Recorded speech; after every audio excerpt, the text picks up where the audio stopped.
Olá, meus irmãos e amigos, a paz do Senhor a todos que chegam para o nosso Daily Devotions, o devocional da AD Gravataí, nossa igreja, nossa família.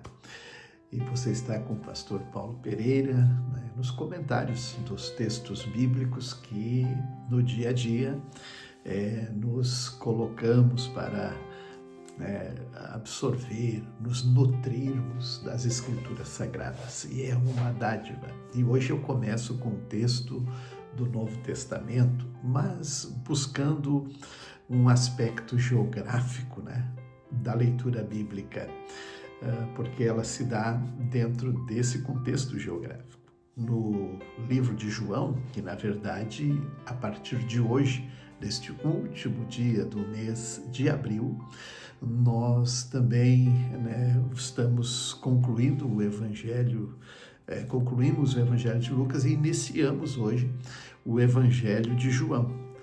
E João Batista está ali cumprindo o seu chamado, seu ministério, precursor do Messias. Ele está anunciando também a sua missão de ser o precursor do Messias.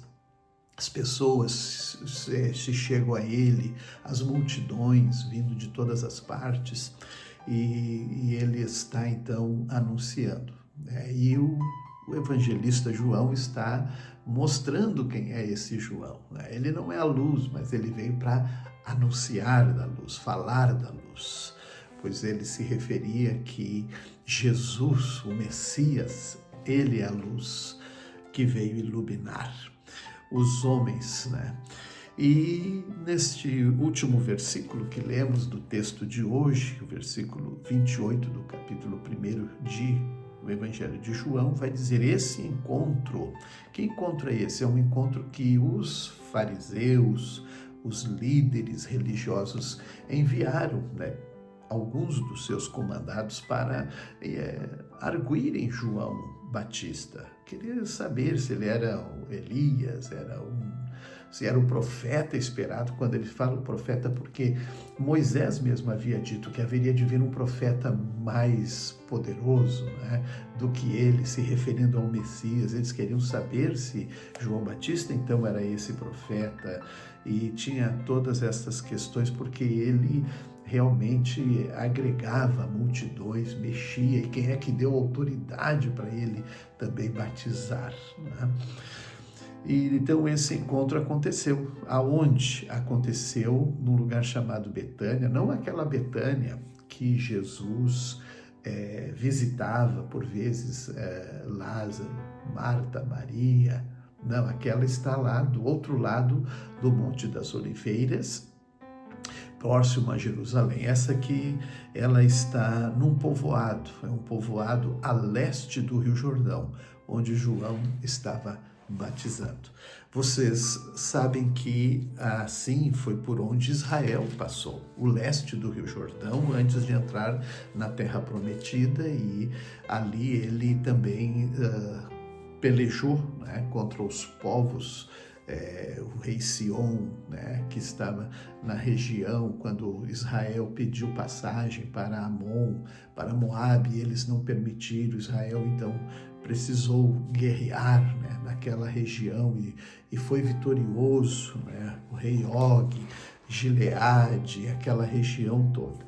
E no texto de Juízes, é justamente aonde está se dando o relato bíblico. E nós vamos ter aqui figuras desse texto que nos são conhecidas até no Novo Testamento, pois até o escritor aos Hebreus falou de alguns desses homens de muita fé, muita determinação, Ele podia até, como o escritor aos Hebreus diz, falar de Jefté, que é um dos personagens da leitura desse dia 30, aqui do mês de abril, se referindo então a esse tempo que Israel está vivendo. Olha, Jefté era um guerreiro corajoso. Essa característica o fez dele uma pessoa a ser considerada, e um grande líder também, Mas só que ele era filho de uma mãe prostituta. Aí os seus meio-irmãos, né? Pois é, ali a Gileade, que era o seu pai, teve muitos filhos. E eles queriam expulsar, eles não aceitavam Jefté. Mas Jefté era corajoso. E agora eles estavam com uma situação que Amon vinha para guerrear contra Israel e eles queriam então dominar o território, né, que está também em Gileade, né, que já é um outro Gileade, é o Gileade território, não o seu pai. E assim o povo chamou então Jefté, ele disse, mas vocês me expulsaram, não, mas se você vir, nós vamos te fazer como nosso governante.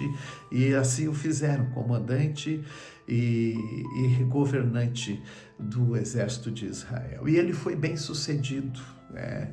Ele tinha conhecimento, Jefté, né, da história de Deus com Israel. Ele, inclusive, quando manda mensagem ao rei dos Amonitas, ele fala sobre toda a história, porque o rei dizia que Israel roubou a terra deles. Até o dia de hoje, muitos falam que Israel tomou, né, as terras dos palestinos, assim como esse Amon pensou da mesma forma. Disse, não foi assim.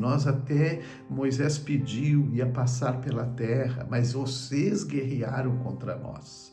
E o nosso Deus, então, ele nos entregou Seom, né, e Og, né, e assim nós tomamos, então, fomos vitoriosos nessa guerra. É diferente. E assim, então, nós estamos vendo nesse relato também algumas outras coisas que Jefté está dizendo em relação ao território. Esse território que João Batista está agora lá, né, batizando ao leste do Rio Jordão. Tem outras coisas interessantes, porque aqui vai narrar após a morte de Jefté, né, um voto que ele fez, né, que infelizmente trouxe muita tristeza, né, tanto a ele, a família e até o povo de Israel. Mas nesse tempo aqui, né, também o povo de Efraim, né, eles quiseram fazer mal a Israel, no modo geral, mas Jefté é vitorioso sobre Efraim. Aqui acontece aquela situação da travessia do Jordão, aquele território que fica a leste, que estava a tribo de Manassés, meia tribo de Manassés, Ruben e Gade, mas aqui os de Efraim não sabiam, né? Não conseguiam falar Shibolete. Eles, quando iam falar, falavam Sibolete, com S, e não com CH no final. E assim é que eles identificavam quem eram os amigos e quem eram os inimigos. Muito bem, assim nós então ficamos com esse texto, com esta porção, como o salmista também disse, viverei com integridade em minha própria casa. Não permitirei que enganadores habitem minha casa, nem que mentirosos permaneçam em minha presença. Se nós fizermos isso e nós vivermos longe, né, de pessoas que trazem tantas ruins influências, nós vamos ser muito mais felizes e cuidar bem da nossa casa. Deus vos abençoe.